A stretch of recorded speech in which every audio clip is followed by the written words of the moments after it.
अस्सलाम वालेकुम दोस्तों, मैं हूं आपका जावेद इकबाल। डैफोडिल्स, नरगस या नारसिसस, ये आपने लफ्ज़ सुना होगा।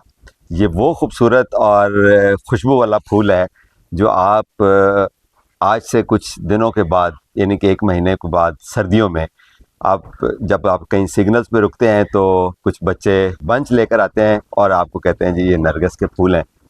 जब आप उनको सूंघते हैं तो होश उड़ जाते हैं आपके। घर में जाके आप एज ए कट फ्लावर उनको रखते हैं तो हफ्ता 10 दिन तक वो चलते रहते हैं अगर आप उसका पानी चेंज करते रहें तो। ये तो हो गया वो है जो बाज़ार से आपको मिलते हैं। क्यों ना हम नरगस के फूल अपने घर पे उगाएं। नरगस के फूल बीज से नहीं उगते, जिस चीज़ से उगते हैं उसको कहते हैं बल्ब। कुछ और ऐसे प्लांट्स होते हैं जिस तरह ट्यूलिप्स, हाइसेंथ और ग्लैडियोलस और ट्यूबरोज जो कि बल्ब से उगते हैं। ये इसको कहते हैं बल्ब। ये जिस तरह हमारा प्याज होता है तकरीबन उसकी मिलती जुलती शेप होती है। कुछ पौधे ऐसे होते हैं जो अपने बल्ब के साथ छोटे छोटे बेबी बल्ब्स बनाते रहते हैं, यानी कि वो अपनी नस्ल को ऐसे बढ़ाते हैं कि अपने साथ ही छोटे छोटे बच्चे बना लेते हैं और वो वक्त के साथ साथ बड़े होते जाते हैं। जब ये फूल खिला लेता है बड़ा मदर बल्ब, तो उसके बाद वो छोटे बल्ब हैं वो टेक ऑन कर लेते हैं और अगले साल वो फूल खिलाते हैं। तो ये वाले नरगस के बल्ब होते हैं। इनको हम लगाते कैसे हैं? बहुत आसान है, बहुत सिंपल है। आज हम अगर इसको लगाएंगे तो ठीक 2 महीने के बाद इसकी बेहतरीन खूबसूरत फ्लावरिंग और खुशबूदार कुछ के फूल हमें आप मिल जाएंगे। लगाते कैसे हैं? जनरल एक रूल है बल्ब्स लगाने का कि जितना मोटा बल्ब होता है उतनी ही इसके ऊपर मट्टी आती है। अब लेट से अगर ये 1.5 इंच का बल्ब है तो इसके ऊपर 1.5 इंच मट्टी आती है, लेकिन नरगस के बल्ब को अगर आप थोड़ा सा ऊंचा भी लगाएं तो चल जाता है। ये हमें चीज़ें आती हैं अपने एक्सपीरियंस के साथ। ओके, अभी हम इसको लगाते हैं। ये 8 बाई 8 इंच का ग्रो बैग है और 8 इंच इसका डायमीटर है और 8 इंच इसकी डेप्थ है। This is good for 5 bulbs.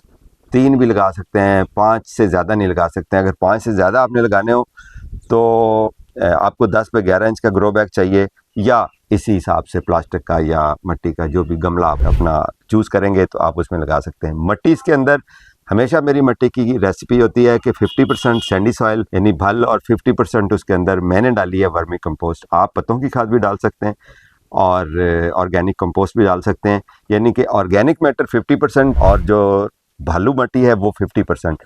ये एक अच्छी रेसिपी तैयार हो जाती है। Rich, soft and well draining soil जिसको मैं हमेशा कहता हूँ, ये हमारे पास इस वक्त rich and well drained and soft soil है।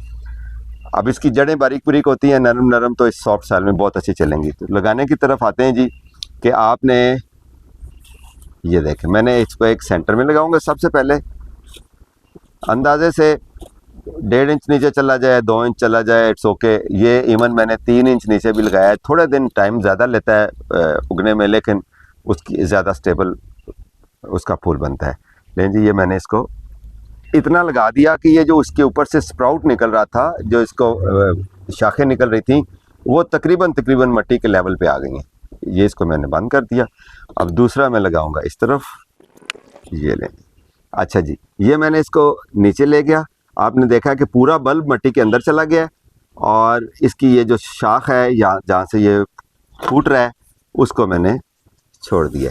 तो एक लगाया था ये सेंटर में, साथ एक इधर लगाया मैंने, और अभी इसके पैरेलल एक लगाते हैं।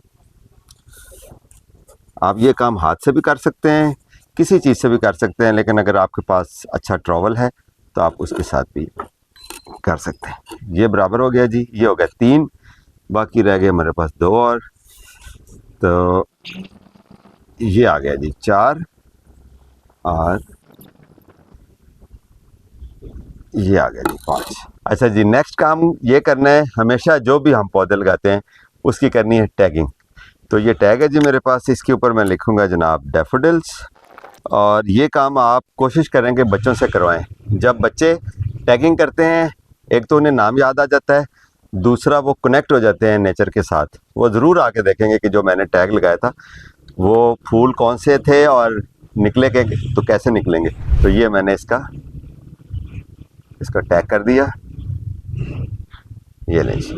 तो स्पेशली जब बीज हम लगाते हैं और उसकी डेट लिखते हैं तो हमें पता चल जाता है कि कितने दिन बाद बीज उगे हैं।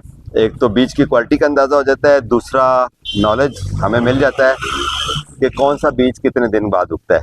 तो ये काम हमेशा बच्चों से करवाएं।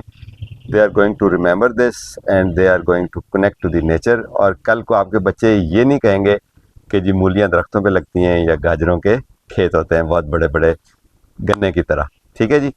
तो डैफोडिल्स के बल्ब अगर आप लगाना चाहते हैं तो greengardens.pk पे अवेलेबल हैं, अच्छे मुनासिब रेट के ऊपर, इम्पोर्टेड भी हैं। और नरगस के, जिसको लोकली हम इसको नरगस कहते हैं। एक दोस्त ने मुझसे कमेंट्स में ये पूछा कि डैफोडिल्स में और नरगस में क्या फ़र्क है। नारसिसस या डैफोडिल्स, ये जो इम्पोर्टेड बल्ब्स होते हैं हम उनके लिए यूज़ करते हैं, और जो बाहर से आते हैं उनके फूल कंपैरेटिवली थोड़े बड़े होते हैं। और जो हमारे यहाँ लोकल वैरायटी है डैफोडिल्स की या नारसिसस की, तो उसको कहते हैं हम नरगस। उसके फूल थोड़े कंपैरेटिवली छोटे होते हैं और वो बल्ब भी थोड़े से सस्ते मिल जाते हैं। तो नरगस हमारा चूँकि लोकल नाम है, जहाँ जहाँ जिस इलाके में इसको और नाम लिया जाता है तो उनका भी लोकल वैरायटी में भी थोड़ी सी डिफरेंट हो, तो हमारी लोकल वैरायटी ये वाली है। तो डैफोडिल्स, नरगस, नारसिसस तीनों ही हम इनको कह सकते हैं। घर में ज़रूर ग्रो करें। एक और मज़े की बात आपको बताता हूँ, पानी देने के अलावा पानी आपने इसको कम देना है। अभी ये नरम मिट्टी थी, आज अल्लाह की रहमत बरसी है लाहौर में, तो ये गीली हो चुकी थी, बेहतरीन ज़बरदस्त। अभी मैं इसको पानी नहीं लगाऊंगा। आज 2-3 दिन के बाद जब ये इसी मिट्टी में से मोइस्ट लेके तो इसकी ग्रोथ स्टार्ट हो जाएगी, तो तब हम इसको, जब मिट्टी खुश्क हो जाएगी तो फिर इसको पानी लगाएंगे। मिट्टी चूँकि रिच है, इसको एज सच अभी फर्टिलाइज़र की ज़रूरत नहीं है। जब इसकी स्टेम्स निकलेंगी फूल वाली तब हम इसको फर्टिलाइज़र देंगे, फ्लावर मिक्स के नाम से, जो greengardens.pk पे अवेलेबल है। अच्छा जी, एक और चीज़ मैं आपको ये बतानी थी कि ये बहुत सारे बल्ब आगे और बनेंगे। आज से 2 महीने के बाद, 1.5 महीने के बाद इसकी फ्लावरिंग स्टार्ट हो जाएगी और बल्ब साथ इसकी डेवलपमेंट हो जाएगी, छोटे छोटे बेबी बल्ब, जो कि आपका असासा होंगे, एसेट।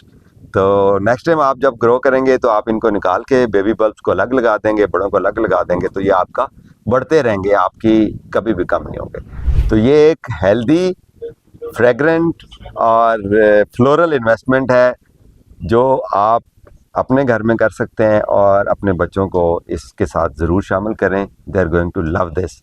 डैफोडिल्स हम कहानियों में पढ़ते रहते थे, मैट्रिक की किताब में मुझे अभी भी याद है कि डैफोडिल्स की हम स्टोरी पढ़ा करते थे।